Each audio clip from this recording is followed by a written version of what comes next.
আজকে এই হরিনাম সংকীর্তন শ্রবণ করেছিলাম। আমরা গৌরাগমনে শেষ করে বৃন্দাবনে প্রবেশ করবো। সবাই রাধা রানী কি, রাধা রানী কি, রাধা রানী কি। বৃন্দাবনে সবাই যাবেন তো? যাবেন তো? মানে একটু জোর করে উলু ধরে যেতে হবে।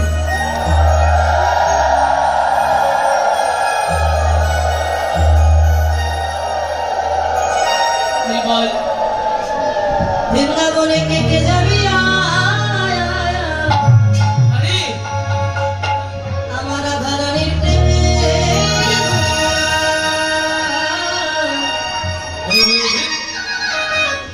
বৃন্দাবনে